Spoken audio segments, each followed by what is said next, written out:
बोलिए श्री प्राणनाथ प्यारे की जय। श्री सतगुरु महाराज की जय।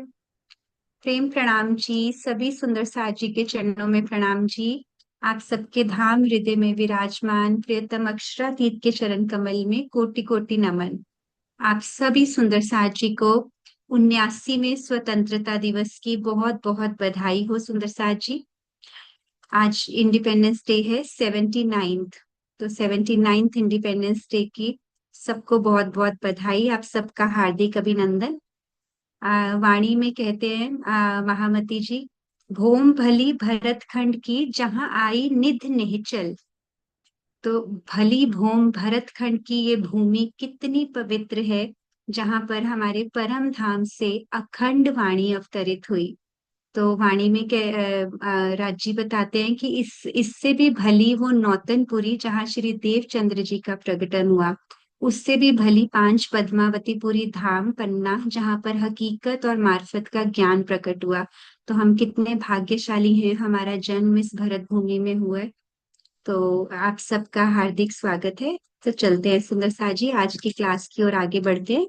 तो हमारे साथ हार्दिक हैं। हार्दिक थोड़ा सा रिकैप लेंगे पिछली क्लास का, फिर कंटिन्यू करेंगे इसके आगे दीप्ति जी के द्वारा। प्रणाम जी हार्दिक। प्रेम प्रणाम जी सभी सुंदर साथ जी को।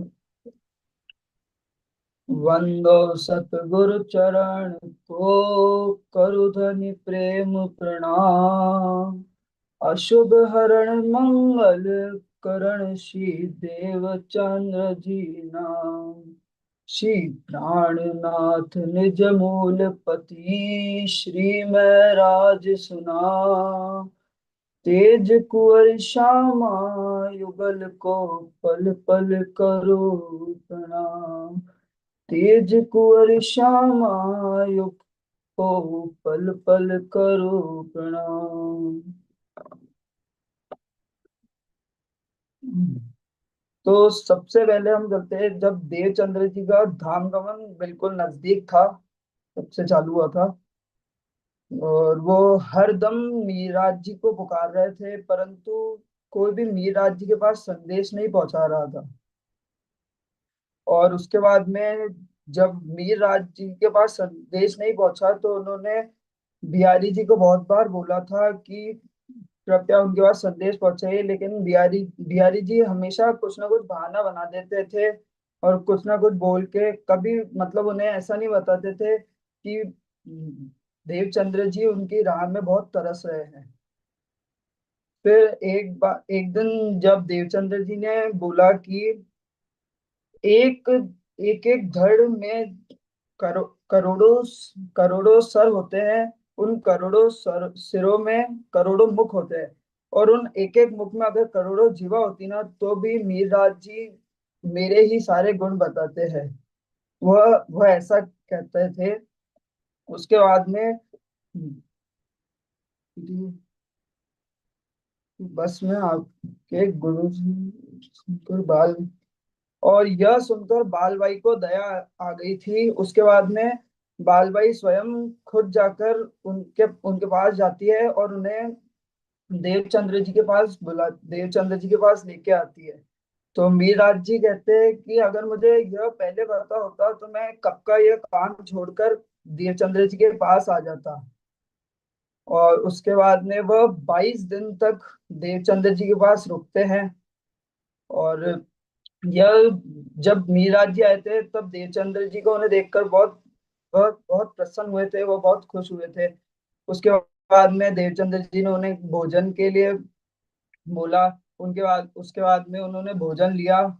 और भोजन जब वो ले रहे थे, तब उन्होंने बिहारी जी को भी बुलाया था कि तो आप भी मेरे साथ में भोजन ले लीजिए, परंतु बिहारी जी ने उनको मना कर दिया कि मैं तुम्हारे साथ भोजन नहीं लूंगा। उसके बाद में जब देवचंद्र जी ने उन्हें बोला कि सुंदर साथ में कैसी तू है मैं, जब वो बैठे।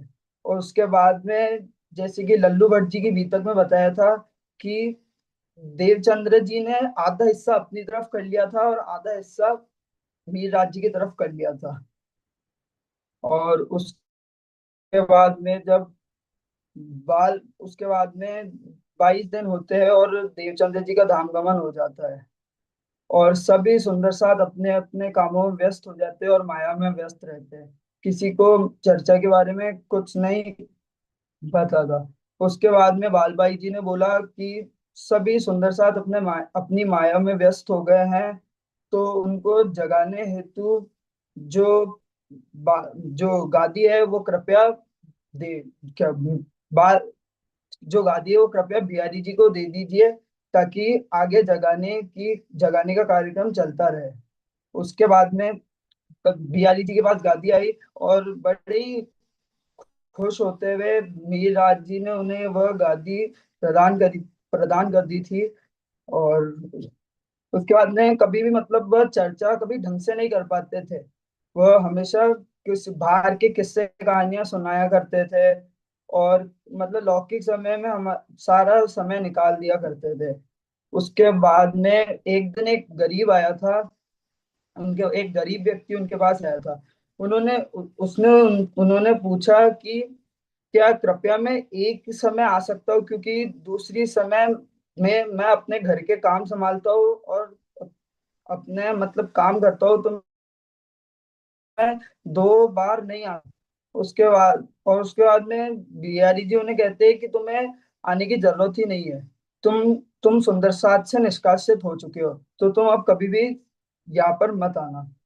उसके बाद में वह व्यक्ति 7 से 9 दिन ऐसे ही मतलब कहीं पे चलते फिरते रहा, पूरा भूखा रहा।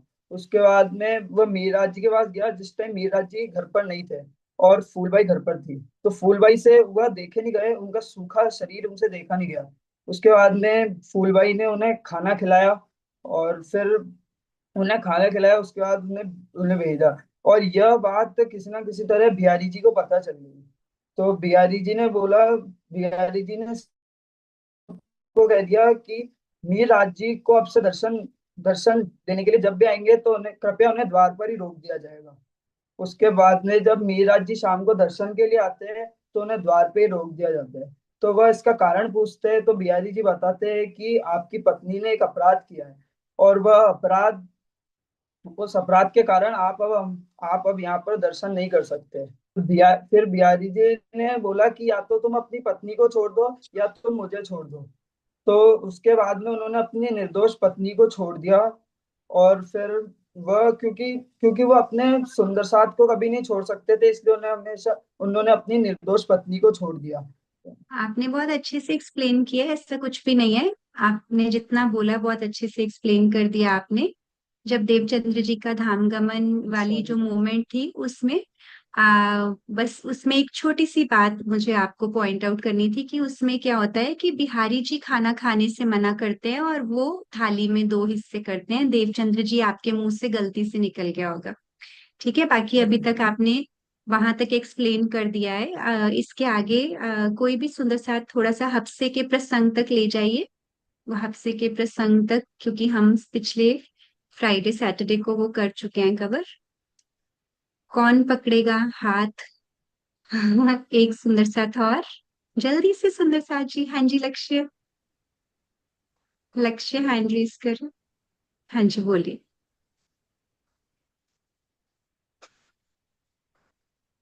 इस मतलब इसके बाद हफ्ते का, अब हफ्ते का मतलब प्रसंग में बता देता हूँ। अब हफ्ते में क्या होता है कि मतलब 6 महीने तक वो महाराज जी खूब मतलब विरह 6 महीने तक खूब तड़पते हैं राज जी के दर्शन के लिए और ये सब के लिए। फिर उसके बाद अचानक से उनको मतलब वो बेहोश हो जाते हैं, और उसके बाद मतलब इंद्रावती की आत्मा को मतलब प्रिया के दर्शन होते हैं। और वहां पर उनको वो चीज समझ में आती है कि हाँ, वहां पे वो एक चौपाई आती है कि मेरे धनी धाम के द्वारा मैं कर ना सकी पहचान। वो वो समझ उसके बाद समझते हैं, क्योंकि वो देवचंद्र जी की और श्यामा महारानी की जो उनके दिमाग में वो इमेज इमेज आ रही होती है वो स्विच हो रही होती है। तब उनको पता चलता है कि देवचंद्र जी और श्यामा महारानी मतलब देवचंद्र जी के अंदर ही राजी थे, और मैं तो उनको बाहर ढूंढ रहा था, जबकि वो तो उनके अंदर ही थे। और अब मतलब उनको ये सब पता चलता है, और उसके बाद उनको दर्शन हो जाते हैं राज्य के। और फिर इसके बाद से मतलब वो चौपाइया अवतरण उनके मुख से चौपाइया अवतरण होना शुरू हो जाती है, जिसको वो भाई का नाम मेरे को नहीं पता, उनके भाई वो एक भाई जो होते हैं वो उसकी हफ्से की दीवार पर लिखते हैं चौपाइयों को। और उसके बाद मेरे को ये याद है कि बस वो चौकीदार उसको देख लेता है और फिर वो महारानियों को जाके बताता है, तो महारानियां यही बोलती है कि महारानियां खुद भी देखने आती है और महारानी कहती है, अरे ये तो ये चमत्कारी कोई चमत्कारी पुरुष है, इसको हमने यहाँ क्यों, ये तो हम इसका अपमान कर रहे हैं, इसको यहाँ क्यों रख रखा है। फिर जैसे ही महाराज आते हैं तो वो उनके उनसे मतलब प्राणनाथ जी को रिहा करवाते हैं। बस। जी प्रणाम जी। बहुत सुंदर, धन्यवाद। जी दीप्ति जी, आप ले सकते हैं आगे का प्रसंग। प्रणाम जी।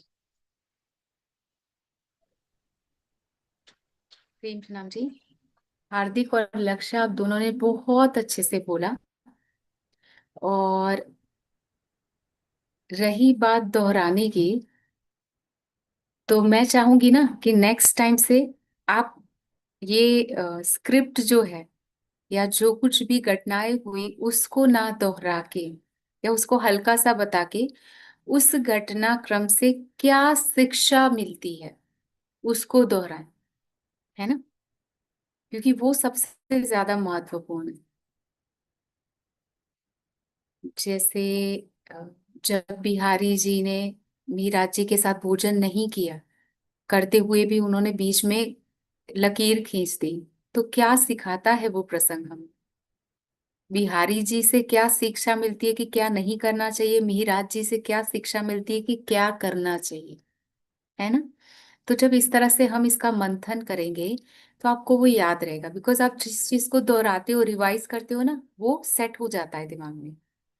तो अगर आप सिर्फ और सिर्फ इसको कहानी के रूप में नरेट करोगे तो आपको जो सच में आत्मिक लाभ इसका मिलना चाहिए, बिकॉज अभी तक का पहले दिन से हम सुनते आए हैं या कोई भी ज्ञान है, तो वो होता ही इसलिए है ताकि हम उसको जीवन में उतार सके, अपने जीवन को सुधार सके। जैसे दवाई होती है, हमें कोई बीमारी होती है, हम रोग के डॉक्टर के पास जाते हैं, वहां से कुछ दवाई लेके आते हैं। वो दवाई की असर तब होती है जब हम उसको पीते हैं। सिर्फ लाने मात्र से, उसका प्रिस्क्रिप्शन पढ़ने मात्र से, उसके इंग्रेडिएंट पढ़ने मात्र से वो कोई असर नहीं करती है। तो पीने का मतलब है उसको जीवन में उतारना, चाहे वो कड़वी हो, मीठी हो, जैसी भी हो। लेकिन जब हम डॉक्टर के बताए अनुसार उसको जीवन में उतारते हैं तो जीवन में सुधार होता है।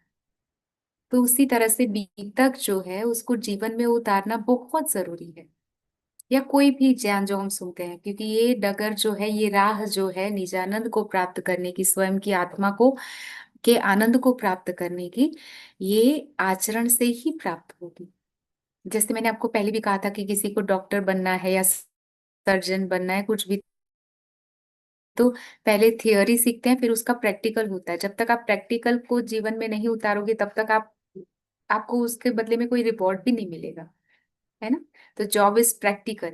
स्कूल्स कॉलेज में हम पढ़ाई करते हैं और उसका प्रैक्टिकल होता है जॉब में, तब हमें जाके पैसे या जो कुछ भी सुख सुविधा या हमारा लक्ष्य वो प्राप्त होता है। उसी तरह से बीतक का लक्ष्य तब प्राप्त होगा जब हम उसके बताए गए रास्ते को जीवन में उतारेंगे, उस पर चलेंगे। ठीक है, अब आगे चलते हैं। अब श्री जी के साथ हम कहाँ पर थे? हफ्सा में। और उनके द्वारा वाणी अवतरित होना शुरू हो गई है। वाणी जब अवतरित हुई तो सबसे पहले क्या आया है कि जैसे रास किताब अवतरित हुई, है ना। मैंने आपको बताया था कि कैसे श्यामा जी का श्रृंगार सबसे पहले अवतरित हुआ, उसके बाद रांची का श्रृंगार, फिर सब सुंदर साथ का श्रृंगार। और ये परमधाम का श्रृंगार नहीं है, ये महारास जहाँ खेली गई ना, वहां का वर्णन है। क्यों वहां से शुरू किया गया है? क्योंकि दुनिया उसको जानती ही नहीं है। कि सखियां सब गई थी तन छोड़ के, लेकिन कहाँ गई थी वो किसी को नहीं पता। त्रिदेवों को भी नहीं पता, आदि नारायण को भी नहीं पता। तो वो बताने के लिए, दुनिया का ज्ञान जहां से समाप्त होता है, तारतम्यवाणी का ज्ञान वहीं से शुरू होता है ना। इसीलिए अगर आप देखोगे तो हमारी बातों को, राज्य को जानने वाले, प्राणनाथ जी को जानने वाले कोई नहीं है। दुनिया वाले सब ब्रह्मा विष्णु महेश को तो जानेंगे, लेकिन उनको लगता है कि प्राणनाथ जी का कोई नया पंथ आया है, नया कुछ आ गया है ना। तो उसका कारण ही ये। तो अब वहां पे हफ्सा में श्री जी बैठे हुए हैं, उनकी आत्मा ने युगल स्वरूप को देख लिया, रास का जो वर्णन है वो शुरू हुआ है। अब चौपाइया तो उतर रही है, लेकिन लिखी किसने? हम और आप अभी पढ़ पा रहे, तो किसी ने तो लिखी। तो दो भाई उनके साथ में है, श्यामलिया ठाकुर और उद्धव ठाकुर। श्यामलिया ठाकुर बड़े भाई हैं और उनसे छोटे हैं उद्धव ठाकुर, 5वें नंबर के जो भाई। तो अब क्या हुआ, उद्धव ठाकुर के अंदर उत्तम बाई की आत्मा है, वो ब्रह्मात्मा है उत्तम बाई की। ठीक है। तो उद्धव ठाकुर ने उस वाणी को लिखना शुरू कर दिया, जो भी, क्योंकि नजरबद किया गया है घर में, कुछ ना कुछ तो संभव होगा ही। कोई कहते हैं कि कोयले से लिखा, या कोई कहते हैं किसी से लिखा, जो भी हो उसको लिखा गया। ठीक है। और और उसको बाद में जो है उन्होंने उसको किताब में, क्योंकि रानियों ने जब देखा, जैसे लक्ष्य ने शायद बताया कि मंत्री ने सैनिकों ने देखा या चौकीदार ने देखा, फिर उन्होंने जाके रानी को बताया, क्योंकि वो मिहिराज जी जो है वो उनके घर में ही है। तो रानियों ने घर में ही, जब आवाज आएगी दिव्य प्रकाश है, तो उन्होंने उसकी जो बीच की गैप है किवाड़ की, उसमें से देखा प्रकाश। तो जब झांका तो उनको भी दिखाई दिया कि कैसी लीला हो रही है ना। और अब उसके बाद जो है रानियों को लगा कि जैसे ही राजा आते हैं हमें बताना पड़ेगा, वजीर आएंगे तो, कि ये उनसे बहुत बड़ी गलती हो गई है, कि इन्होंने तो एक बेकसूर को नजरबद कर दिया है, और इनके तन द्वारा तो बहुत अलौकिक सी लीलाएं हो रही है। तो अब क्या हुआ, श्री जी ने ये बता दिया, रानियों ने ये सोच लिया, और श्री जी जो है वो एक के बाद एक वहां पे, तो क्योंकि 6 महीने के बाद उनको विरह में तड़पने के बाद दीदार होता है, और 6 महीने हैं अभी, है ना। तो उन 6 महीनों में रास की रामतें उतरती है, जो जो रामतें उतरती जाती है ना, वहां सामने पूरी रामतें दिखती है, दोनों भाइयों को भी दिखती है। तो ब्रह्मात्मा का संग करने से, क्योंकि उन दोनों भाइयों ने भी तो नजरबद होने की पीड़ा सही ना, एक बंद कमरे में बंद रहना 1 वर्ष तक, तो उन जीवों को भी तो राज्य कुछ देंगे। तो उसके बदले में उनको ये सारी रामतें दिख रही, और दूसरी तो ब्रह्मात्मा है ही उद्धव ठाकुर के अंदर, उत्तम भाई की, तो वो पूरा कुछ लिख रही हैं। और जिनके घर में रुके थे वो रानियों को भी फायदा हो रहा है। अब यहाँ पे बीतक में एक बहुत, वैसे तो सारी चौपाइयाँ सुंदर है, लेकिन कुछ कुछ चौपाइयाँ हम दोहराएंगे, कि ये चौपाई कह रही है कि यही सेवा साथ की सुन सुख पावे संयम, है ना। कि वास्तव में श्री जी ने क्या सेवा करना चाहिए थी सुंदर साथ की, हफ्सा में तो बाद में आए ना, उससे पहले वो क्या कर रहे थे, सब सुंदर साथ का उनको लगा ना कि मैं सब सुंदर साथ को एकत्रित कर दूं। जैसे वो निर्दोष सुंदर साथ की आत्मरक्षा के लिए फूलबाई को देह त्याग करना पड़ा, ऐसा दोबारा से ना हो, तो मैं सबके बदले में पैसे कमा लेता हूँ, सारा धन इकट्ठा करूंगा, इनकी सारी जरूरियातों को पूरा करूंगा, ताकि सुंदर साथ को जाना ही ना पड़े, बस उनको एक ही चीज करनी है, सेवा और ध्यान और वाणी चर्चा सुननी है, और कुछ उनको नहीं करना। तो अब क्या हुआ, वो सेवा करना चाहिए थी मिहिराज जी के जीव ने, मरु राजा का जीव ये चाह रहा है कि मैं ये करूं, लेकिन राज्य को कुछ और ही सेवा लेनी थी, क्योंकि वो सेवा करते करते क्या हुआ था, क्योंकि सुबह बिहारी जी के दर्शन करके जाते थे, उसके बाद शाम को आते थे, सिर्फ ध्यान करवाते थे, जो चर्चा की अर्चा किया करते थे सुंदर साथ के सामने, तो सुंदर साथ को जो आत्मिक आहार देना था उसमें कमी हो गई। तो राज्य को कैसे गंवारा हो सकता है कि आत्मिक आहार में कमी, तो इसीलिए राज्य ने क्या करा, उनको के ऊपर ये चीज, ये पूरा प्लॉट एक तैयार किया गया था, कि उनको हफ्सा में भेजा गया, और हफ्सा में जाके उनको विरह में तड़पाया गया। अब सामने आए, और अब जो सेवा लेनी है वो ये बातिनी सेवा है, कि जो राज्य ने लेना चाहिए। तो यहाँ पे यही कह रहे हैं कि ये ही सेवा साथ की, सुंदर साथ की, वास्तव में धन वाली सेवा नहीं, ये वाली सेवा करनी थी उनको, और उसी सेवा के कारण ही तो मैं और आप अभी बीतक को भी सुन पा रहे हैं, या वाणी को भी सुन और समझ पा रहे। अगर मिहिराज जी का तन ना खड़ा होता, इंद्रावती की आत्मा की वो तड़प ना होती, तो कहाँ से हमें मिलती ये वाणी, समझ रहे हैं आप। तो अभी हम बात कर रहे थे, थोड़ा सा रिपीट कर लेते हैं जितना 5 मिनट में हुआ है। अम, तो आप बताइए, हफ्सा में मिहिराज जी कितना समय रहे? अभी अभी हुआ। जी सुरभि।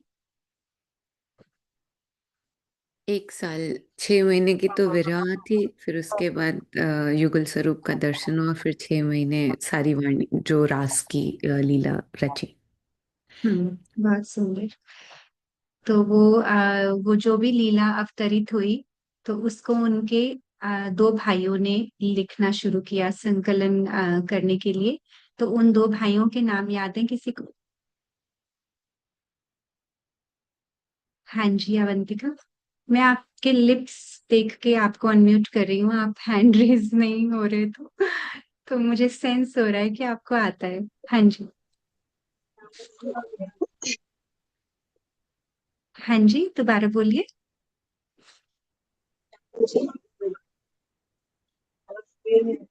हाँ, आपकी वॉइस ब्रेक हो रही है, कोई बात नहीं। वरुण, आप बोलेंगे?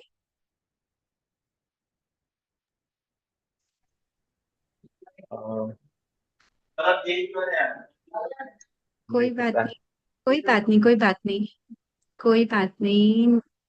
हम इसीलिए बैठे हैं, बात करेंगे तो याद होगा, है ना? जी लक्ष्य, आप हैंड रेस कर रहे थे। उद्धव ठाकुर और श्यामल ठाकुर। जी बिल्कुल। और अब हफ्सा में कौन कौन सी वाणी का अवतरण हुआ? जी गार्गी। रास, प्रकाश, षट्ऋतु और प्रकाश की दो चौपाइयां। कलश। राज कलश की, हाँ जी। राज प्रकाश, प्रकाश खटरुती और कलश की दो चौपाइयां, बिल्कुल। और जैसे ही मिहिराज जी ने 6 महीने का विरह किया, सबसे पहले उन्होंने क्या दृश्य देखा, उसके बाद ऐसा क्या हुआ? संक्षेप में 2-3 लाइंस में एक्सप्लेन करना है बस, कि उन्होंने क्या देखा, वो दृश्य कैसा था, और उससे उनको क्या रियलाइजेशन हुई।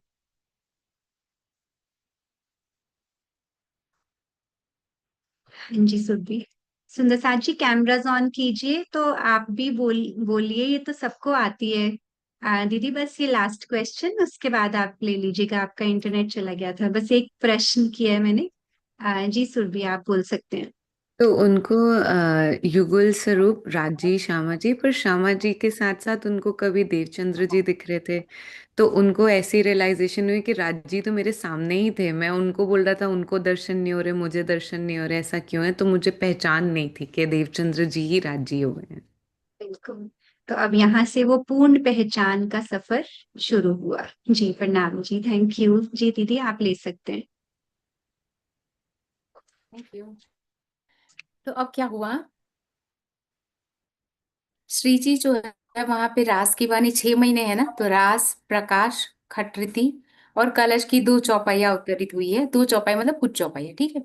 अब उन उन किताबों को लेकर, क्योंकि वो लिख लिया, रानियों ने देखा ना कि इस तरह से है, तो वो सारा कुछ उनके पास पहुंच गया। अब उन किताबों को बहुत प्यार से लिख कर कहाँ पे पहुंच, साथ में दे दिया गया है। और लेकर श्री जी, अब जैसे ही 1 साल पूरा हुआ, श्री जी का काम तो हो गया जो सेवा राज जी ने लेनी थी, है ना। अब उनको 1 साल के बाद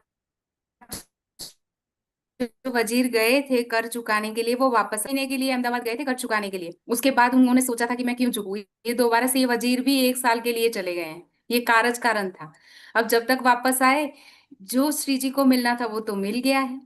अब क्या हुआ, महारानियों ने तुरंत बोला कि इनको छोड़ो, ये गलती हो गई। पत्नियों ने बोला, छुड़वाया गया, और बहुत ही प्रेम से उनको सारा, क्योंकि सारा चिट्ठा वगैरह देखा तो पता चला कि इन्होंने तो सारा एक एक पाई का हिसाब लिखा हुआ है, और अपनी ही कमाई से इन्होंने सारा कुछ इकट्ठा किया है, इसमें तो उनकी कोई गलती ही नहीं है। तो अब क्या किया गया, उनको डर लगा कि ऐसी अलौकिक विभूति है क्या, और उनको हमने कैद में रखा, कहीं कुछ अनिष्ट ना हो जाए, तो डर भी था और एक सम्मान भी था। तो उसके उन्होंने क्या किया, सिरों पाव मतलब सिर से लेकर पैर तक पूरे, कि आप इन गांव के भी मालिक हो, ऐसे करके ये नगर आज से आपके हैं, इस तरह से देकर उनको बहुत ही आदर सम्मान के साथ वहां से विदा किया गया।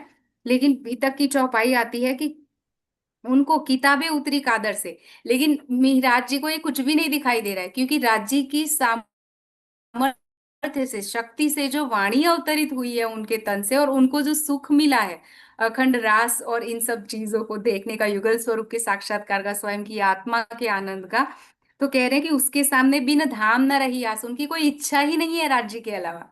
वो अब इन जूठे कंकड़ पत्थर का और स्वप्न के सुख का या गांव का क्या करेंगे, लेकिन इसके पीछे भी एक कारज कारण है, जो अभी हमें थोड़ी देर में पता चलेगा। अब क्या हुआ, श्री जी वहां से किताबों को सिर चढ़ा के, माथे चढ़ा के बहुत प्रेम से गए। सबसे पहले किसके पास जाएंगे वो, बिहारी जी के पास, है ना।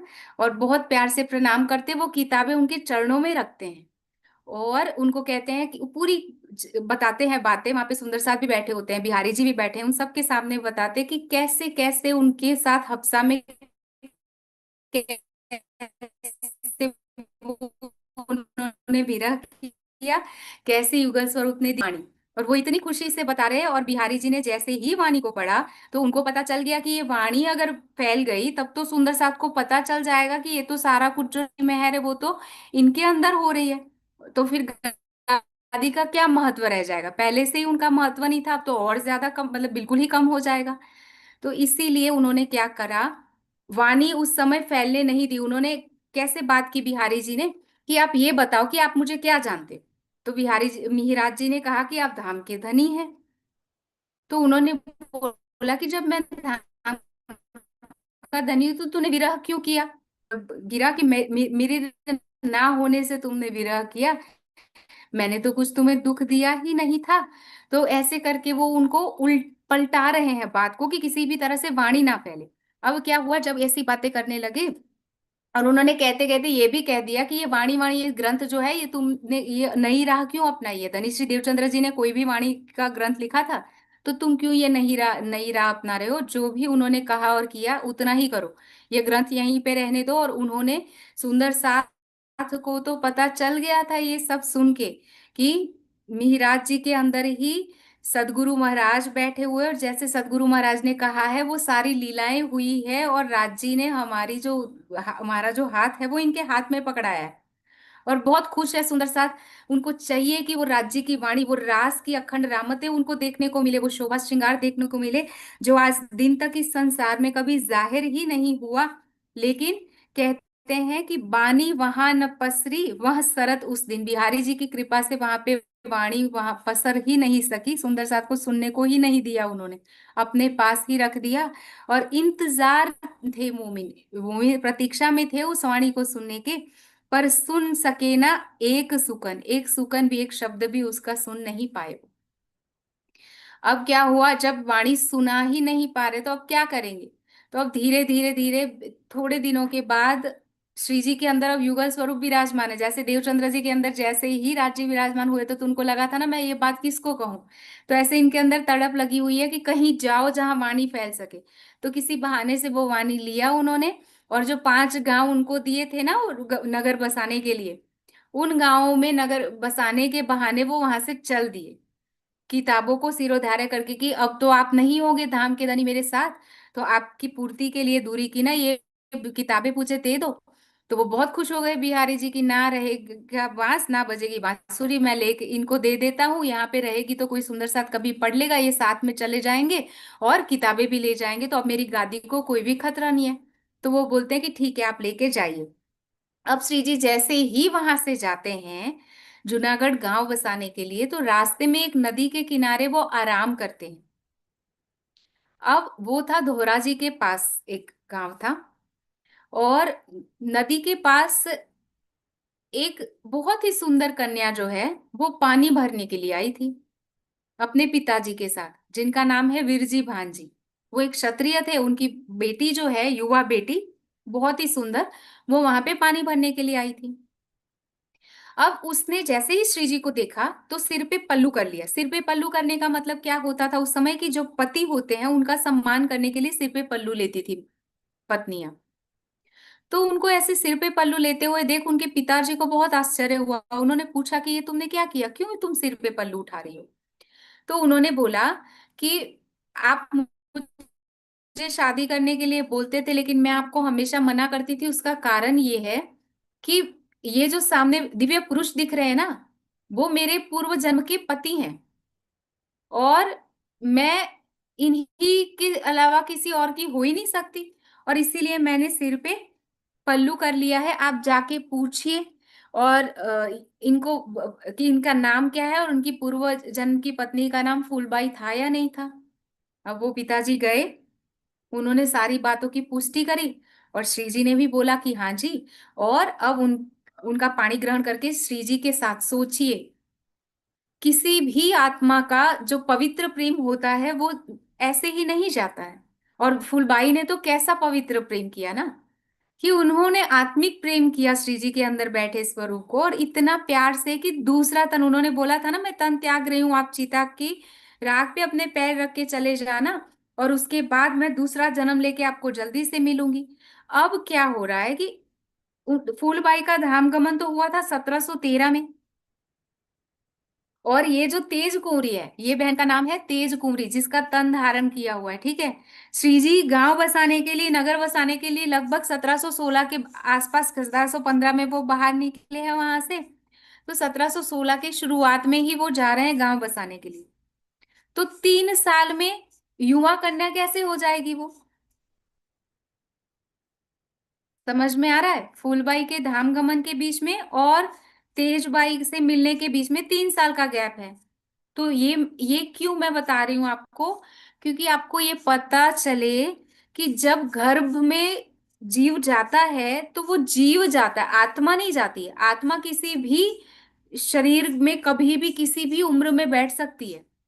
ज्यादातर वो शरीर चेंज नहीं करती है, लेकिन कोई विकट परिस्थिति है कि वो जीव बिल्कुल भी कुछ नहीं कर रहा, राज्य को, उस आत्मा को कुछ और शोभा दिखानी है या कुछ और लीला दिखानी है, तो वो आत्मा जो है वो शरीर बदल सकती है, कभी भी गर्भ में प्रवेश कर सकती है।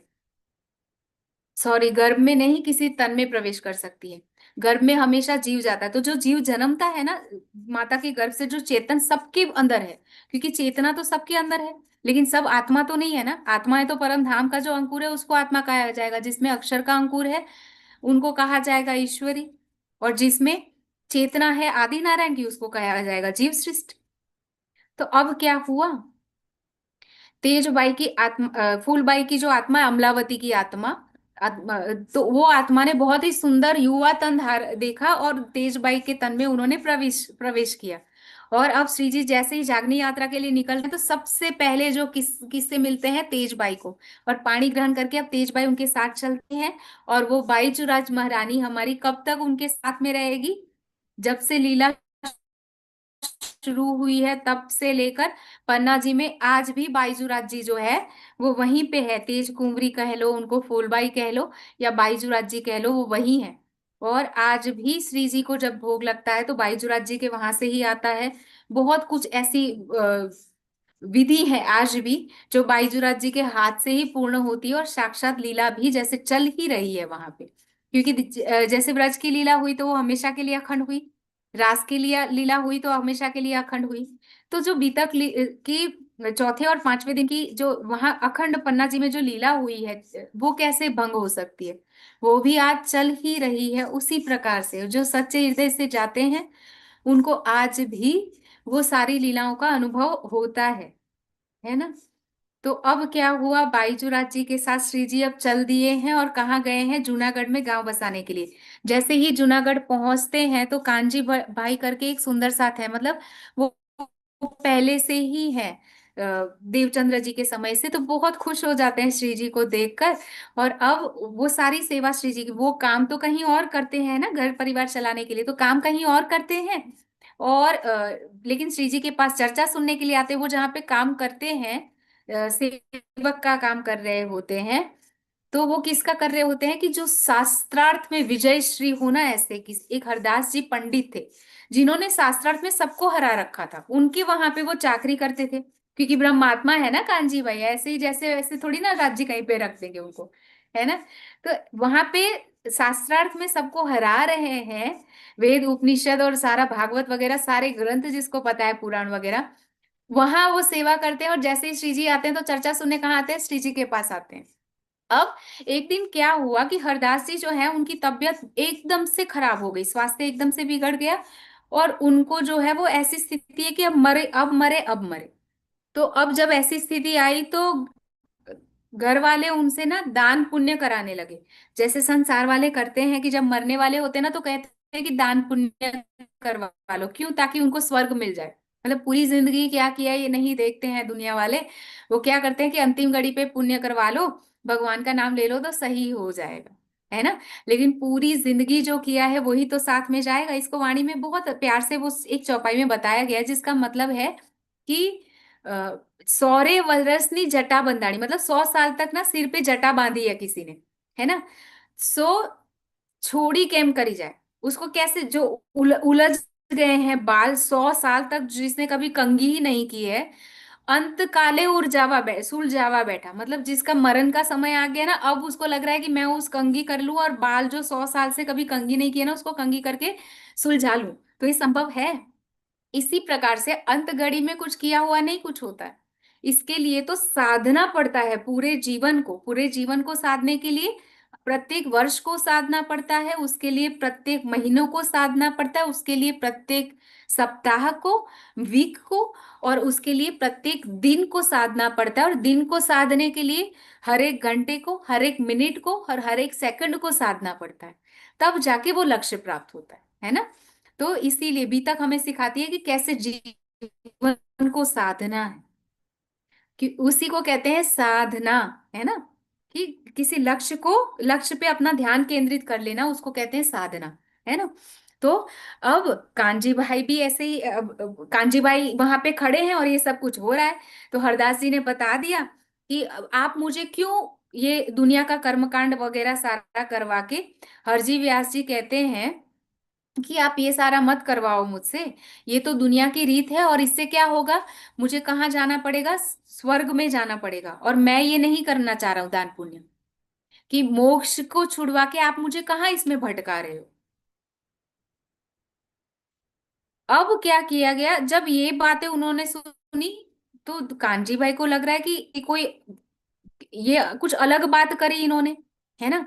और हरजी व्यास जी ने ये क्यों किया, कहा हम सोचे इस प्रसंग से कि हमें भी दान पुण्य नहीं करना चाहिए, तो हमें क्यों सेवा के लिए ऐसे कहा जाता है, दान करने के लिए कहा जाता है। इसका मतलब ये नहीं है, हरजी व्यास जी ने जो कहा उसका कारण क्या है। उन्होंने कहा कि मुझे मोक्ष चाहिए, मुक्ति चाहिए, मरते समय, मतलब अच्छे कर्मों के बदले क्या मिल जाएगा, पुण्य मिलेगा, पुण्य के बदले में थोड़ा सा स्वर्ग का सुख या अच्छा जन्म मिल जाएगा, बहुत ज्यादा अच्छे पुण्य है तो स्वर्ग मिल जाएगा। लेकिन जैसे ही पुण्य खत्म हो जाते हैं ना, बैलेंस खत्म हुआ तो वापस से, जैसे कोई 5 स्टार होटल में जा रहे हो, बहुत पैसे कमाए हैं ना, जैसे ही पैसे खत्म तो आपको निकाल दिया जाएगा, उसी तरह से है। जितना आपने पुण्य कमाया है, जितनी हाईएस्ट लेवल का, उसके बदले में आपको सुख मिलेंगे संसार के, अगर ज्यादा है तो स्वर्ग मिल जाएगा, और जैसे ही आपका वो पुण्य का बैलेंस खत्म होता है, फिर से आपको जन्म लेना पड़ेगा। और ये हरदास जी जानते थे, तो उन्होंने बोला कि मुझे मोक्ष चाहिए, मुक्ति चाहिए, दुनिया वालों की ये सारी दान पुण्य वाली, स्वार्थमयी दान पुण्य वाली चीजें मुझसे मत करवाओ। और उन्होंने ये भी कहा कि मैं मरते समय एक बात की मेरे मन में ना दाज है, मतलब एक बात का मेरे मन में अफसोस रह जाएगा, कि मैंने शास्त्रार्थ में आज दिन तक कितने सारों से शास्त्रार्थ किया, लेकिन जिसको मैंने हाँ कह दिया किसी बात को, तो उसको किसी ने काट कर ना नहीं कहा, किसी को मैंने ना कह दिया तो किसी ने उसको काट कर हाँ नहीं कहा। इसका मतलब क्या है कि शास्त्रार्थ में मैंने जो कहा सबको उस वही मानना पड़ा, कि वही मुझे हरा नहीं सका है। अब कांजी भट्ट को लगा कि एक तो बात ये कर रहे हैं कि मैं इस इंड का नहीं हूं, मुझसे दान पुण्य मत करवाओ, और दूसरा ये भी कह रहे हैं कि कोई इनको हरा नहीं सका, तो अहंकार भी है, ये शायद ना ब्रह्मात्मा हो सकती है। ऐसे करके भागते भागते जाते हैं श्री जी के पास, कि ऐसे ऐसे मैं जहाँ पे काम करता हूँ उन्होंने इस तरह प्रकार की बातें की, और संभवतः उनमें ब्रह्मात्मा हो सकती है, कि उन्होंने कहा कि मैं इस इंड का, इस जगत का नहीं हूँ, और मुझसे ये दान पुण्य और स्वर्ग वाली कामनाएं मत करवाओ। तो श्री जी ने बोला कि ठीक है, वो सही हो जाएंगे, लेकिन आप उस समय साक्षी रहना कि उन्होंने ऐसे कहा था। अब कांजी भाई जाते हैं, और श्री जी के संकल्प से सही होना ही था, लेकिन कांजी भाई सिर्फ श्री जी के संकल्प पे बात नहीं छोड़ते हैं, वो वहां जाके क्या करते हैं, बहुत प्रेम से सेवा करने लगे। अभी तक वो हरदास जी के वहां पे काम करते थे पैसों के बदले में, अब क्या कर रहे हैं, सेवा कर रहे हैं, क्योंकि इसके बदले में उनको क्या चाहिए, कि मेरी उनकी आत्मा का कल्याण हो और श्री जी से उनकी बात हो सके, है ना, क्योंकि आत्माएं तो यही चाहेगी। तो इसलिए अब वो क्या करते हैं, बाग में जाते हैं, ताजी ताजी सब्जियां लाते हैं, बहुत प्यार से उनको ताजा ताजा सब बना के खिलाते हैं, बहुत प्यार से, इतने प्रेम और श्रद्धा से सेवा करते हैं। और सेवा करते करते अब क्या हुआ, इतने प्रेम और श्रद्धा से करेंगे, श्री जी का संकल्प तो था ही, तो उनको तो सही होना ही था।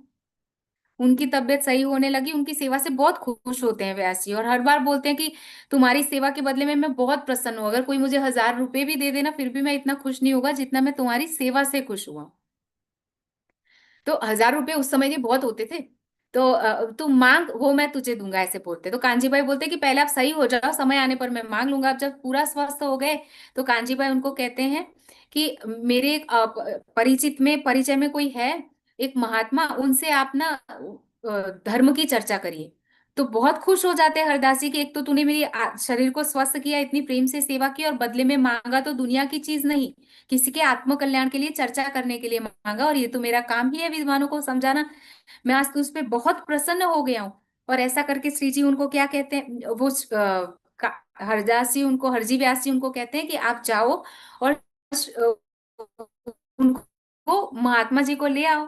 भागते भागते कांजी भाई जाते हैं और लेके आते, श्री जी उनको समझा देते कि वहां जाके मुझे श्री जी मत कहना, जो कहा हुआ है बिल्कुल वैसे ही करना और मेरी चिंता मत करना।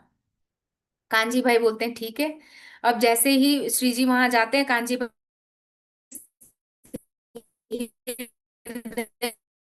में अक्षरातीत बैठे हुए हैं,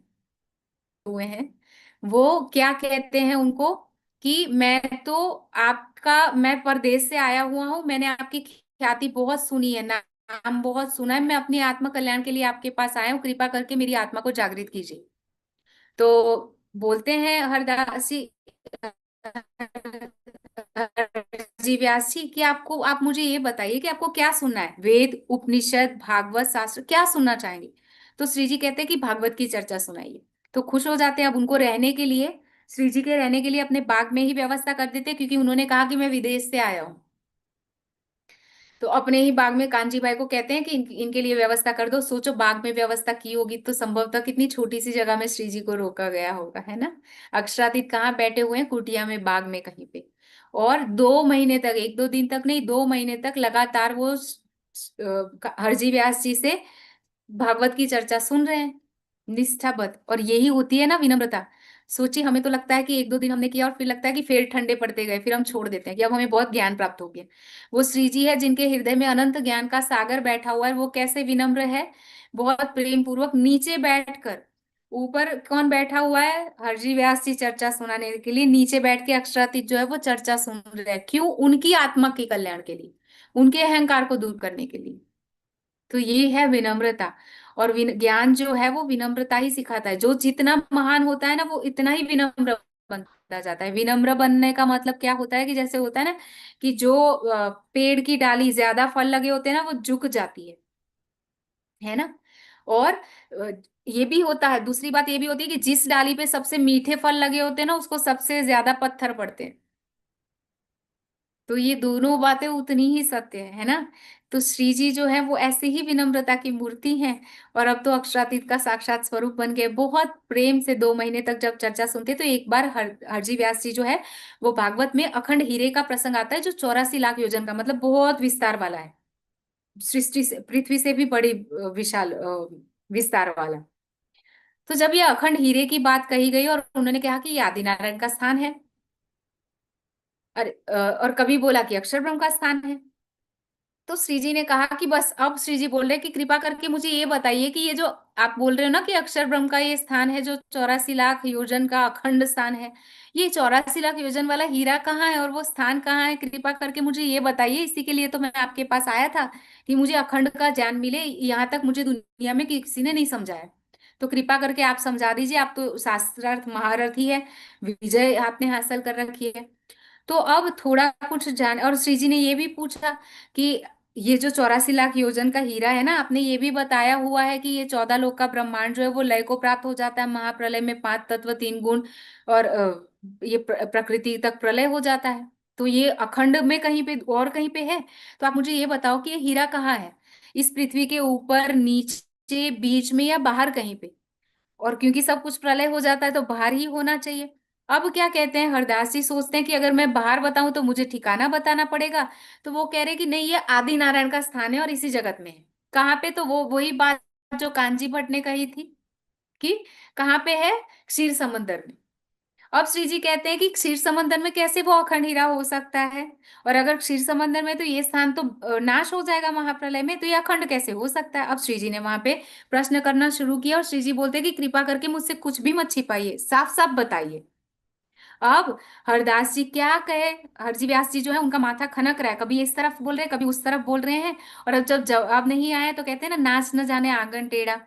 तो अब वो क्या कहने लगे कि ये शास्त्रों को ही कोसने लगे और शास्त्र का अर्थ करने वालों को भी कोसने लगे। और उनकी कोई गलती नहीं है, तारतम वाणी के ज्ञान के अलावा, मतलब तारतम रूपी कुंजी जो चाबी है उसके अलावा ये इस भेद को कोई खोल ही नहीं सकता है। और अब क्या हुआ, अभी तो श्री जी उनको पूछ ही रहे होते हैं ना, तब तक कांजी भाई उनको बोलते हैं कि श्री जी इनको अक्षरातीत के बारे में पूछो। तो श्री जी को जोश आ जाता है। श्री जी कहते ये तो थका क्षर में, कि ये तो क्षर में ही थक गया है, और तुम मुझे सुध नहीं, अक्षर, उनको अक्षर की तो सुध नहीं है, और अक्षरातीत की तीन को, ये क्या देवे उत्तर, और आप मुझे बोल रहे हो कि अक्षरातीत के बारे में पूछो, ये क्या बता सकते हैं? इनको आदिनारायण के स्थान का पता नहीं चल रहा है, अक्षर से परे अक्षरातीत की क्या बात बताएंगे? जब जोश पूर्वक श्री जी ने ऐसे कह दिया, तो अब हरजी व्यास जी क्योंकि शास्त्रार्थ महारथी थे, ज्ञानी है, तो उनको पता है, तो उनको लगा कि ये तो कोई दिव्य पुरुष है, और इनमें ब्रह्मात्मा का ब्रह्म मुनि आए हुए हैं जिनकी बात बताई हुई है शास्त्रों में, भविष्यवाणी की हुई है। अब उनका अहंकार जो है वो नरम होता है थोड़ा सा, और वो श्री जी को कहते हैं कि मुझे क्षमा कीजिए, मैं आपके स्वरूप को पहचान नहीं सका, और कृपा करके मेरी आत्मा को जागृत कीजिए। मैं तो वो गुलर गुलर करके एक पेड़ आता है जिसमें गुलर के फल लगते हैं ना, वो उस फल में बहुत कीड़े होते हैं, हर एक फल में इतने इतने कीड़े होते हैं। तो श्री जी को कह रहे हैं वो कि मैं ना गुलर के उस एक फल के जो कीड़े होते हैं ना, उसको दूसरे फल के कीड़े का पता नहीं होगा ना, उनको लगता है कि इतनी ही सृष्टि है सारी कुछ, और उसमें जो महारथी होगा। तो इसी तरह से हरजी व्यास जी कहते हैं कि मैं भी गुलर के कीड़े की समान ही हूँ, कि मेरे अंदर क्या कि किसी क्षेत्र में ज्ञान था मुझे, उस ज्ञान के अनंत सागर की एक बूंद जान के ही मुझे लगता था कि मैं ही महान हूँ, मुझे और किसी का पता ही नहीं था। तो अहंकार के वश ही मैंने ये सारा जो कुछ भी कहा था वो कहा था।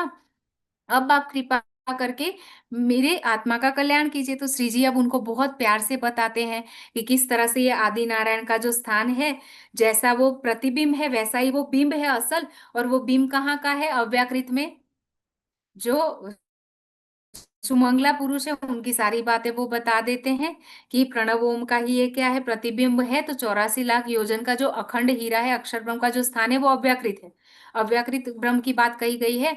और जो वहां पर और ये जब बताया गया था, तो योगेश्वर श्री कृष्ण ने अर्जुन को रेफरेंस करके, मतलब अर्जुन के हिसाब से बताया था, उनको अनुभूति करवाई थी इस स्थान की। लेकिन अर्जुन का ध्यान तो अक्षर से परे जा ही नहीं सकता था, तो उन्होंने क्या कर दिया, आदिनारायण के स्थान को ही दिखा दिया, क्योंकि जैसा ही बिंब होता है, जैसी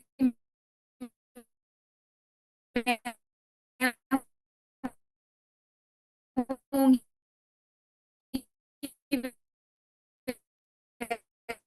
वैसा ही प्रतिबिंब होगा। दीदी प्रणाम जी, सॉरी इस आपकी बात वॉइस ब्रेक। को दीप्ति दीदी, करके बताया आ, दीदी इसको आप आपकी देख, वॉइस ब्रेक हो रही मेरी है आवाज आप। आ रही है? हाँ जी, बिल्कुल, एक बार ना चली गई थी बीच में, बहुत ब्रेक भी हुई। तो आप वहां से दोबारा ले लीजिए कि जब वो अच्छा, कहाँ उन्होंने तक सुना फिर। आपने? हाँ जी, हाँ जी, मैं बता रही हूँ वहां तक कि बस उन्होंने फिर अपने सारे हथियार छोड़े, अहंकार छोड़ा, और उन्होंने बोला कि आप मुझे आप पक्का आपको सच्चिदानंद पारब्रह्म ने ही मेरे पास भेजा है। तो उसके बाद की जो वार्तालाप हुई ना, वो आप दोबारा से कंटिन्यू कर लीजिए। अच्छा, आपको आ रही है तो मेरी उसके आवाज बाद दीदी? क्या हुआ कि अभी भी नहीं आ रही मेरी आवाज? आ रही, आ रही। ओके। जी। तो अब क्या हुआ, श्री जी ने उनको, अब उनके चरणों में आए हैं, तो श्री जी उनको समझा रहे हैं कि कैसे ये क्षर का ब्रह्मांड है, उससे परे अक्षर का स्थान है, और उससे भी परे अक्षरातीत प्रियतम है, और आपको उनका ध्यान करना है आत्मकल्याण के लिए। और ये जो बात बताई गई है, वो बताई तो अक्षर ब्रह्म की ही जा रही है, तो अव्याकृत अखंड है, उसी को हीरे के 84 लाख हीरे के समान कहा गया अव्याकृत को। और उसी का बिंब जो है, उसका रिफ्लेक्शन जो है वो आदिनारायण के वहां पे भी पड़ा हुआ है। तो इसीलिए भागवत में ये ना जानने के कारण कहीं पे अक्षर ब्रह्म का स्थान बताया गया है, कहीं पे आदिनारायण का स्थान बताया गया है। तो अब श्री जी उनको राह दिखाते हैं बहुत प्यार से, और वहां से अब आगे चलते हैं। और अब क्या होता है कि श्री जी को अंतः प्रेरणा होती है, क्योंकि अंदर युगल स्वरूप विराजमान हो चुके हैं। श्री जी को अंतः प्रेरणा होती है कि वहां जहां से नौतनपुरी से आए हुए हैं, जामनगर से, वहां पे सुंदर साथ पे बहुत बड़ा कष्ट आने वाला है, जल्दी से जाओ।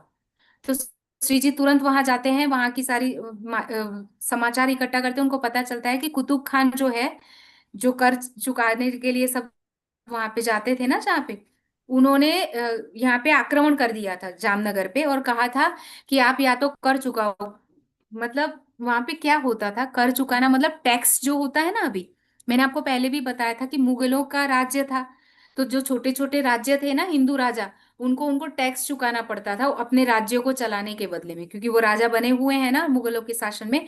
तो एक तो उनको राज्य का कारभार भी संभालना है, और क्या करना है, उनको टैक्स देना है, जो भी कमाते थे उसका कुछ हिस्सा देना होता था। वो टैक्स इतना ज्यादा था कि जामनगर के लोग चुका नहीं पाते थे, बेचारे गरीब थे, कितना चुकाएंगे। तो 3 साल से वो लोग टैक्स नहीं दे पाए थे।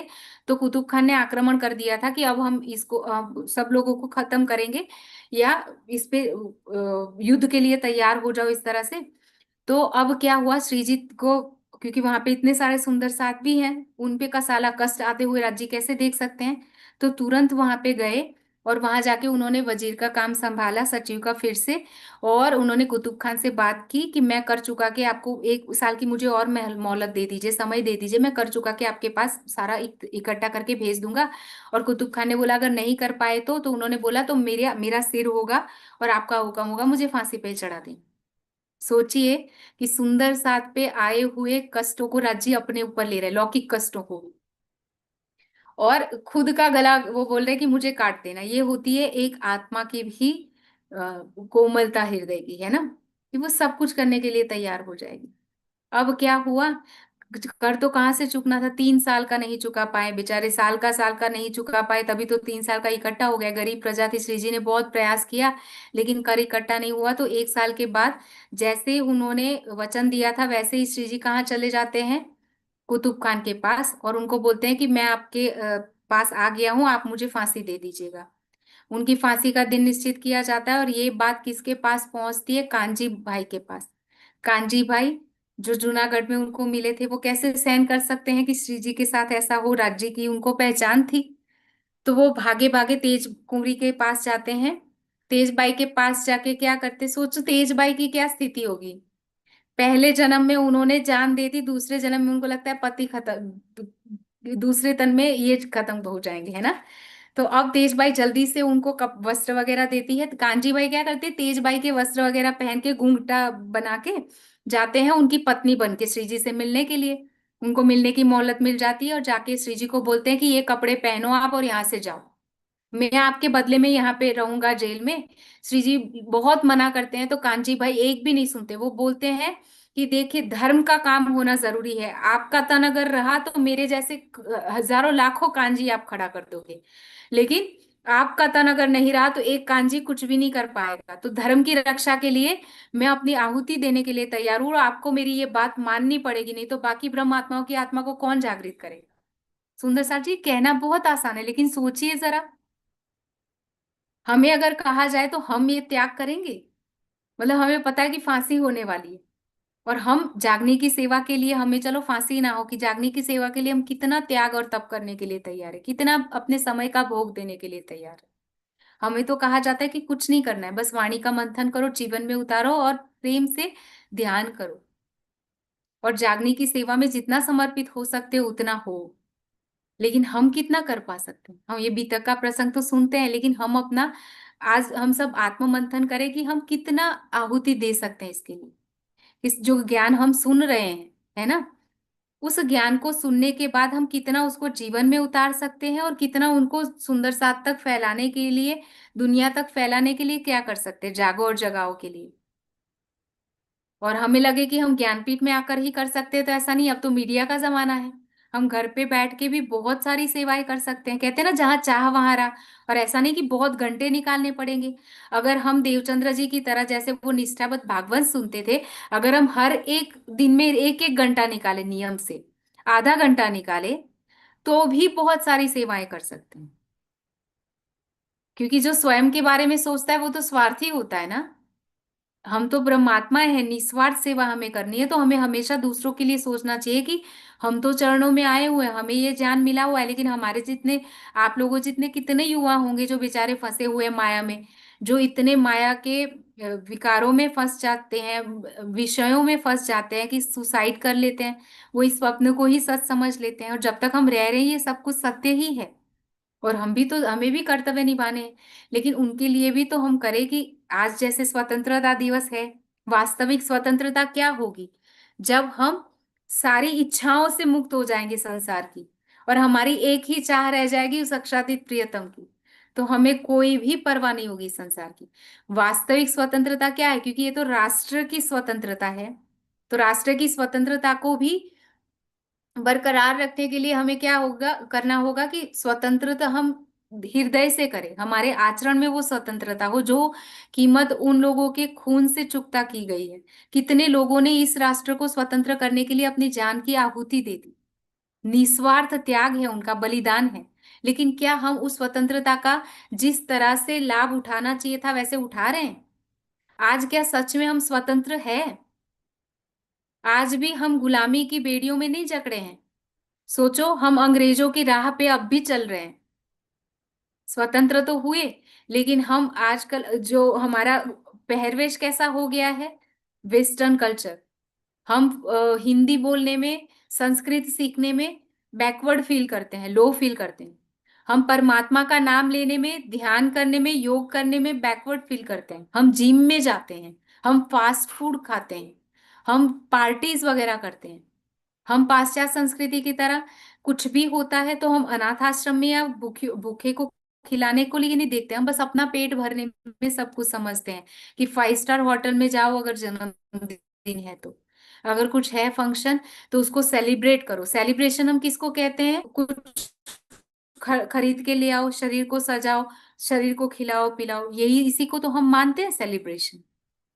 लेकिन हमने कभी सेलिब्रेट किया उन गरीबों के साथ जाके झोपड़पट्टी में? हमने कभी सेलिब्रेट किया उन अनाथों के साथ जाके? हमने कभी सेलिब्रेट किया उन वृद्ध माताओं और पिताओं के साथ में जाके जो वृद्धाश्रम में है? हमने अपना परिवार बहुत संकुचित बना लिया है कुछ लोगों का। लेकिन क्या वास्तव में ये स्वतंत्रता है? हमने तो स्वयं को एक छोटे से परिवार में बांध रखा है। हमने स्वयं को इन शरीरों की इच्छाओं के पीछे बांध रखा है। कितना कुछ बंधन है हमने इच्छाओं के पीछे बांधा हुआ है। हमने अपने जीवन को मन के गुलाम बने हुए हैं। मन कहता है खा ले, हम खा लेते हैं। मन कहता है सो ले, सो जाते हैं। मन कहता है मोबाइल चलाओ, हम चलाते हैं। मन कहता है टीवी देख लो, हम देख लेते हैं। मन कहता है थोड़ा घूम के आ जाओ, पिक्चर देख लो, हम कर लेते हैं। तो हम तो मन के गुलाम है ना, तभी तो उसकी मान रहे हैं। हम कब स्वामी बनेंगे, हम कब स्वतंत्र बनेंगे मन के चंगुल से? और ये वास्तविक स्वतंत्रता हमें आध्यात्मिकता ही सिखाती है। वो हमें आत्मिक बल देती है, इन इच्छाओं से मुक्ति कराती है और मन का मालिक बनाती है। और जब हम मन के मालिक बन जाएंगे ना तो हम स्वतंत्र हो जाएंगे। और इसके विषय में एक बहुत प्यारी कहानी है, वास्तविक घटना है कि सिकंदर एक बार जाते हैं, किसी राह से गुजर रहे होते हैं। वहां राह में एक महात्मा जी जो है वो ऐसे ही आराम कर रहे होते, बैठे होते पग पसार के। उनके सैनिक जाते हैं सिकंदर से पहले पहले कि जल्दी से खड़े हो जाइए, सिकंदर आ रहे हैं। तो बोल रहे हैं कि अनसुना कर देते हैं। महात्मा को क्या फर्क पड़ता है कौन सा सिकंदर आ रहा है। थोड़ी देर के बाद जो है वो उनके मंत्री जाते हैं कि बादशाह आ रहे हैं, जल्दी से आप कृपा करके महात्मा जी आप साइड हो जाइए। वो फिर भी नहीं सुनते हैं। अब राजा थोड़ी देर के बाद वहां पे सिकंदर भी आ जाते हैं, राजा है संभवतः, कोई राजा आ जाते हैं वहां पे। और उनको बोलते हैं कि तुम जानते हो कि मैं कौन हूँ? तो बोल रहे हैं हाँ जानता हूँ, अभी भी आपके पहले जो मंत्री आए थे, सैनिक आए थे, उन्होंने बताया कि आप सिकंदर हो और आपने ये पूरा जीता हुआ है इतनी छोटी सी उम्र में। तो बोल रहे फिर भी आप मेरे स्वागत में खड़े नहीं हो रहे। तो उन्होंने बोला कि मैं आपकी स्वागत में क्यों खड़ा हूं? क्योंकि मैं तो आप जिसके गुलाम हो ना, मैं तो उन गुलामों का तो बादशाह हूं, वो गुलाम तो मेरे गुलाम है। अब सिकंदर को ये बात समझ में नहीं आती क्योंकि वो तो अहंकार में था। तो उन्होंने बोला कि आप ये कैसे बोल सकते हो, मैं तो राजा हूं और आप मुझे गुलाम कह रहे हो। तो बोल रहे हैं कि तू जिस काम, क्रोध, लोभ, मोह, अहंकार, ईर्ष्या, द्वेष, इन सब का गुलाम बना फिरता है ना, मैंने उन सबको अपने वश में कर रखा है, वो मेरे गुलाम है। तो इसीलिए अब तू बता कि तू जिसका सेवक है, मैं उसका मालिक हूं, तो मैं तेरे स्वागत में क्यों खड़ा हूं? तू इन सबको जीत के दिखा तो मैं खड़ा हो जाऊंगा। तब उनको पता चलता है ये छोटी सी बात है, किसी राजा के कथानक में आती है, कोई कोई सिकंदर की बात लेके कहते हैं, लेकिन जो भी हुई ये सीख हमें कितनी बड़ी देता है कि क्या सच में हम स्वतंत्र है? हम तो गुलाम है ना इन सब चीजों के। सोचो हमारी इच्छा पूरी नहीं होती तो हम उससे हमारे मन में आता है कि अरे क्या करेंगे, हम तुरंत ही लो फील करना शुरू कर देते हैं, हमारा मूड ऑफ हो जाता है, हमें कुछ भी करना अच्छा नहीं लगता है। तो हम किसके गुलाम है? इच्छाओं के गुलाम। तो हमें वास्तव में स्वतंत्र होना पड़ेगा।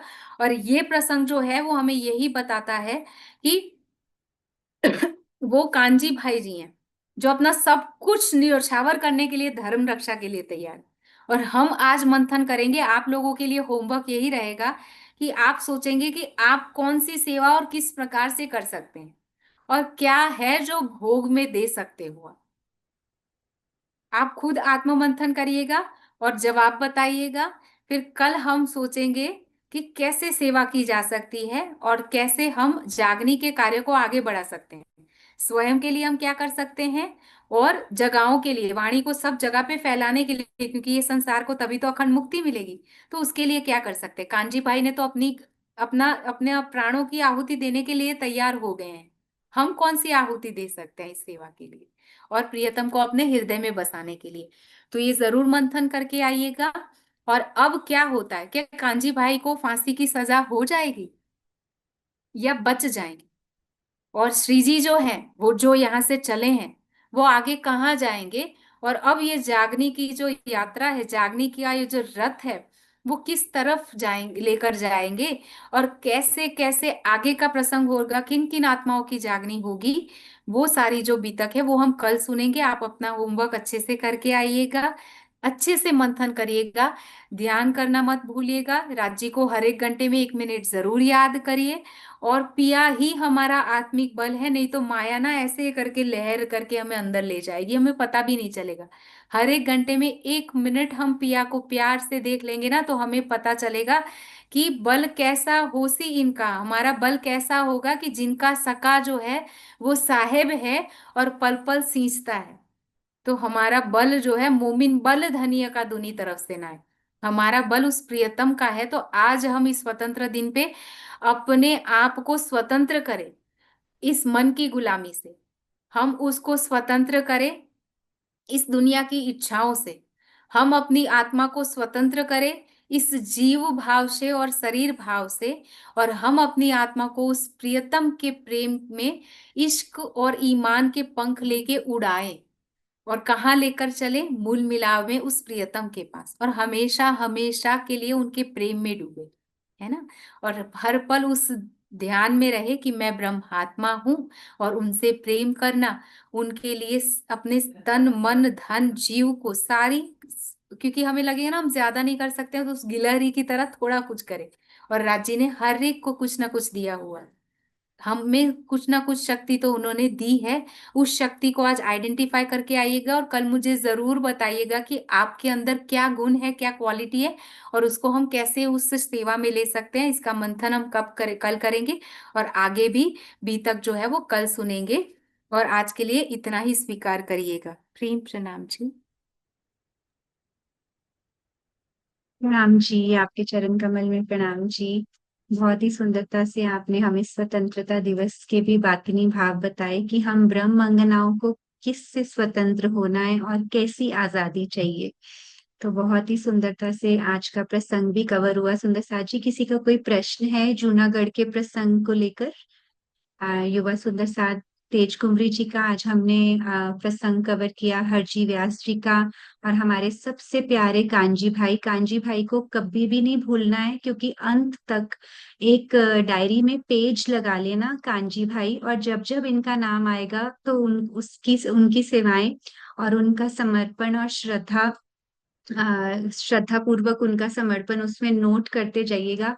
और अंत में देखना, आपको पता चलेगा कि कांजी भाई एक्चुअल में कैसी ब्रह्मंगना है। वैसे तो सारे ही ब्रह्म मुनि इस बीतक में ऐसे ही उदाहरण सेट करते हैं, लेकिन कांजी भाई पर्सनली पता नहीं मेरे को फेवरेट हैं, क्योंकि वो पहले दिन से उन्होंने जान पे खेलने वाली जो सेवाएं होती है ना वो की है। तो अंत तक आप देखते जाइएगा कि किस तरह से ये हमारे प्यारे ब्रह्म मुनि हमें अपनी हाथ पकड़कर अंत तक कैसे ले जाते हैं इस बीतक में। तो जी सुंदर सा जी, कोई प्रश्न है किसी का? ठीक है, बोलिए श्री प्राणनाथ प्यारे की जय, श्री सतगुरु महाराज की जय। पन्ना धाम की जय, सर्व सुंदर साथ की जय। तो अच्छे से आप सब आज के प्रसंग का मंथन कीजिए कल के दिन में, और कल फिर यहाँ से आगे देखते हैं श्री जी कहाँ ले जाते हैं हमें। और जैसा कि दीप्ति जी ने बहुत सही बताया कि हमें रिकैप के समय प्रसंग को ना दोहरा के हमने अब आज के प्रसंग से क्या सीखा, आप वो कल बताइएगा। और जो भी ये सेवा लेना चाहते हैं वो मुझे पर्सनल मैसेज करके बता दीजिए।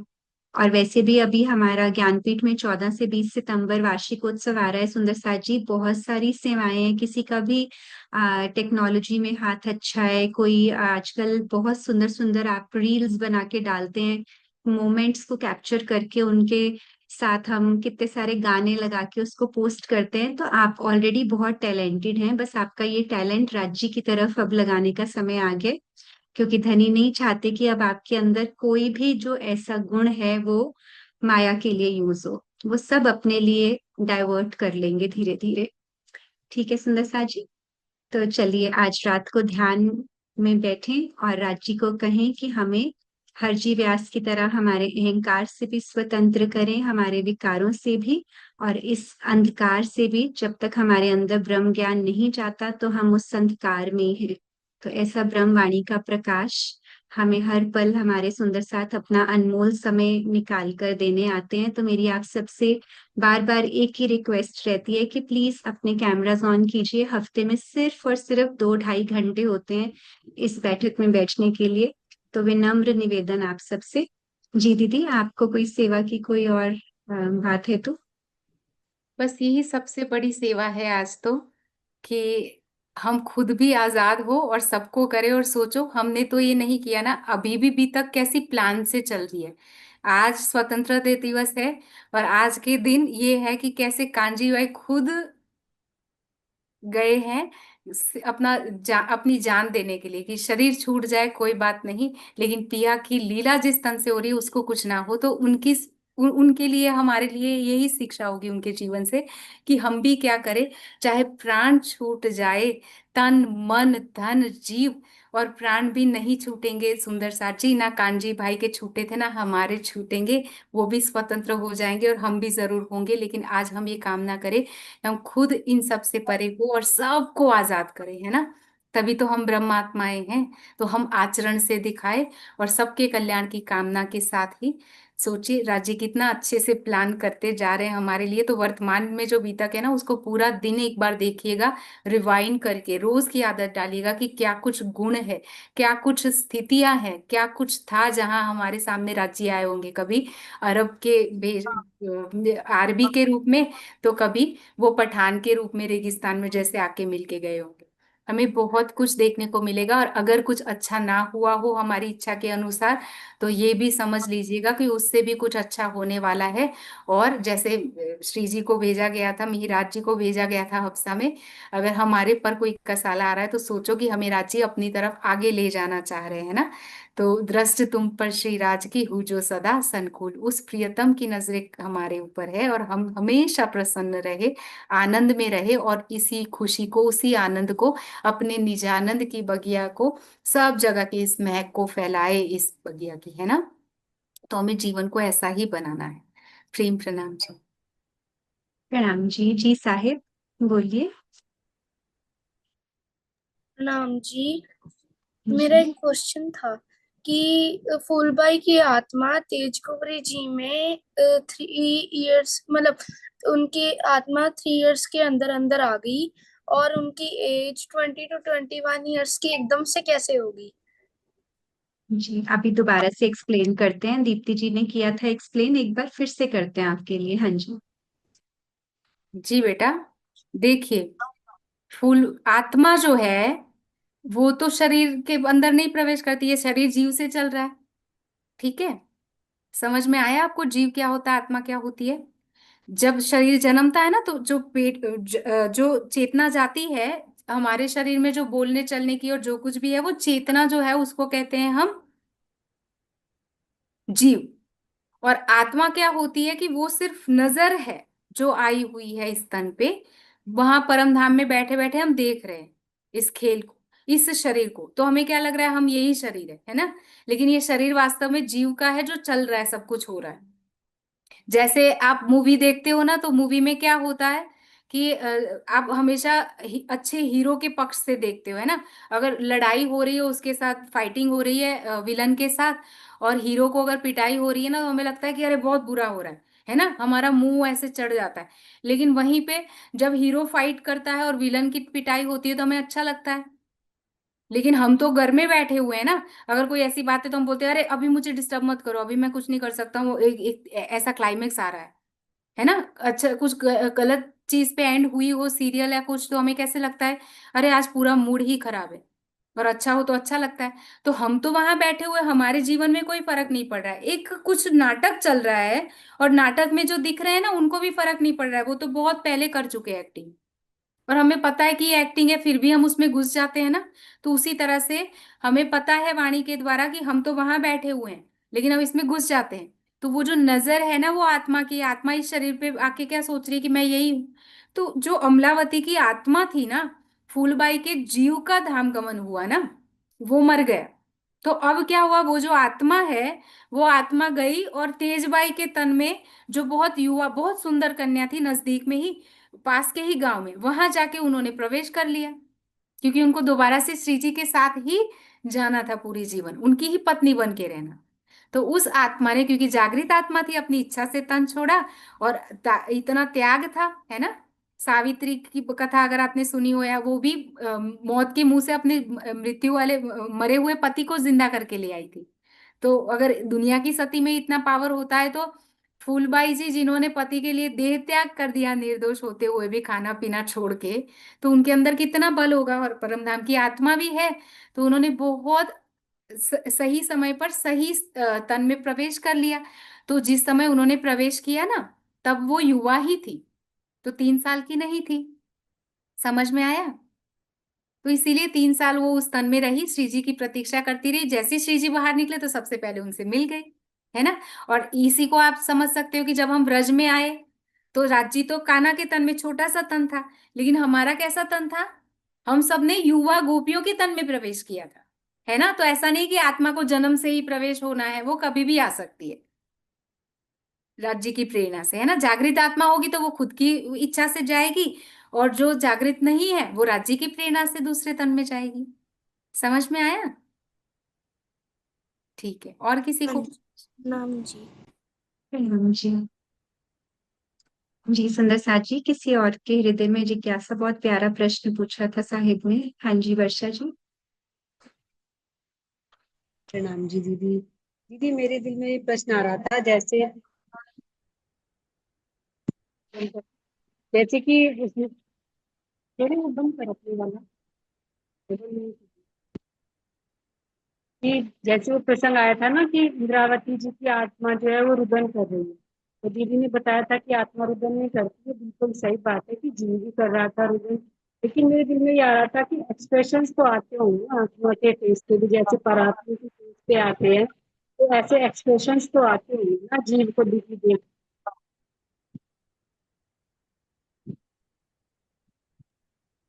देखिए क्या है कि आत्मा तो सुख दुख से परे है, वो तो नाटक देख रही है। अभी जो मैंने उदाहरण दिया कि हम टीवी के पर्दे पे कुछ देखते हैं, फिर हमें एकदम से पीड़ा हो जाती है। अब जैसे इसको स्वामी जी ने एक दृष्टांत से बताया था कि जैसे किसी बच्चे को चूहे, अरे बिच्छू ने डंक मार दिया, ठीक है। अब डंक मार दिया तो डंक तो वो बच्चे को मारा है, लेकिन पीड़ा किसको हो रही है, माँ को भी हो रही है। उसको जहर नहीं चढ़ रहा है, उसको कुछ भी नहीं हो रहा है, लेकिन उसको देखकर वो दुखी हो रही है, क्योंकि उसने अपना समझ रखा है उसको। तो उसी तरह से जीव जो है वो दुखी था क्योंकि विरह था, आत्मा उसको देख रही थी। और जैसे हम टीवी पे कुछ देखते हैं और बुरा सीन होता है, तो हमारा यहाँ पे एक्सप्रेशंस बदल जाते हैं। हम बुरा सपना देखते हैं तो स्वप्न में भी हमारा चेहरा जो है वो हंसता है या रोता है। छोटे बच्चे खास करके रो लेते हैं या हंसते हैं स्वप्न में, तो उसका कारण ही ये है। तो उसी तरह से हमारा जो खेल खेल में जो कुछ भी हमारे साथ घटित हो रहा है, उसका रिफ्लेक्शन परात्म पे भी जा रहा है। इसीलिए देवचंद्र जी ने जब मिहिराज जी को बताया था, तो उन्होंने कहा था कि साकुंडल और सकुमार की आत्मा परात्म जो है वो परमधाम में हंस रही है। तो उसके पीछे कारण यही था। कि हम जो कर रहे हैं ना, तो परात्म के अंदर भी वो रिफ्लेक्शन हल्का सा जा रहा है, क्योंकि वो देख रही है ना आत्मा यहाँ आके। तो वहां पे जैसे स्वप्न देखते हैं और हमारा स्वप्न में हंसी या रोना होता है, घबरा के हम खड़े भी हो जाते हैं, तो वो सारी जो चीजें हैं वो परात्म के साथ भी हो रही है। तो रिफ्लेक्शन होता है थोड़ा बहुत। ठीक है दीदी, जी आप। प्रणाम जी दीदी। जी सुंदर जी, तो कल मिलते हैं सेम टाइम पे। और अभी आज हमने किया है श्री बीतक साहिब से प्रकरण नंबर 18 चौपाई 68 तक, और दोपहर का सूरज से 64 नंबर के पेज तक। तो आप अपना मंथन जारी रखिएगा। तो मिलते हैं कल इसी समय। और SPGIN ई गुरुकुलम के चैनल को और फेसबुक पेज को आप सब्सक्राइब कीजिए। सारी वीडियोस उसके ऊपर अवेलेबल हैं, अगर आपकी कोई क्लास मिस हो जाए तो आप देख सकते हैं उसके ऊपर जाके। बोले श्री प्राणनाथ प्यारे की जय। श्री सतगुरु महाराज की जय। पन्ना धाम की जय। सर्व सुंदर साथ की जय।